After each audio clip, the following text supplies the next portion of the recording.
Nomor selanjutnya, nomor selanjutnya lihat berdasarkan reaksi-reaksi di bawah ini. Lihat ada 3 reaksi ya. Dapat dikatakan bahwa, kita lihat pernyataan pertama, katanya asam H2CO3 mempunyai keasaman yang lebih besar daripada asam HCO3-. Betul salah? Coba lihat reaksi yang pertama. Ya, kita lihat H2CO3 ditambah H2O membentuk H3O plus ditambah HCO3-. Kita lihat antara H2CO3 dan HCO3- itu merupakan pasangan asam basa ya. Ingat, pasangan asam basa konjugasi itu harus selisih 1H+, di mana spesi yang memiliki H+ lebih banyak itu sebagai asam, kemudian yang lebih sedikit itu adalah basa. Kita lihat antara H2CO3 dengan HCO3- itu merupakan pasangan asam basa konjugasi, di mana H2CO3 itu sebagai asam, kemudian HCO3- sebagai basa. Ya. Karena H2CO3 sebagai asam, sedangkan HCO3- sebagai basa, otomatis keasaman dari H2CO3 itu lebih besar dibandingkan HCO3-. Kenapa? Di antara dua pasangan itu, yang merupakan asam adalah H2CO3. Kemudian pernyataan yang kedua, katanya HCO3- bersifat amfoter. Nah, coba lihat reaksi pertama dan kedua.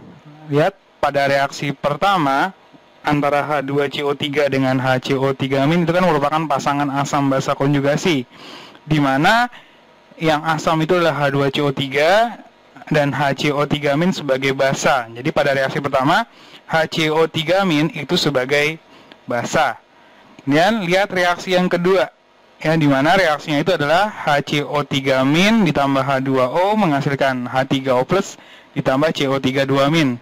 Nah, lihat pada reaksi ini antara HCO3- dengan CO32- itu merupakan pasangan asam basa konjugasi, di mana yang bersifat asam itu adalah HCO3-, sedangkan basa konjugasinya adalah CO32-.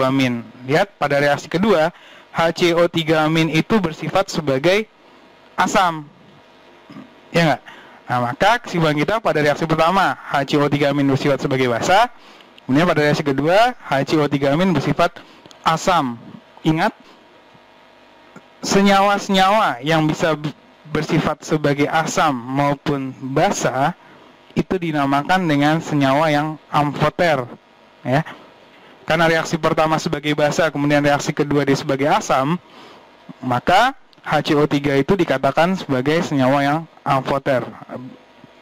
Kemudian pernyataan yang ketiga, ion CO32- merupakan basa konjugasi dari HCO3-. Betul salah?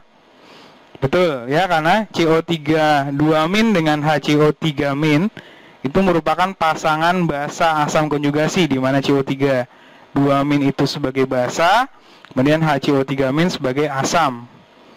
Kemudian pada pernyataan yang keempat, katanya pada reaksi yang ketiga atau yang C, H2O bersifat sebagai asam konjugasi dari OH-. Betul salah?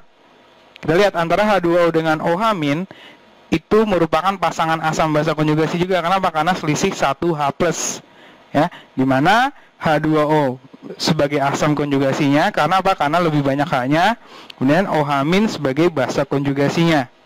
Maka pernyataan 4 juga betul, sehingga jawaban yang benar adalah 1, 2, 3, 4. Poinnya adalah yang E.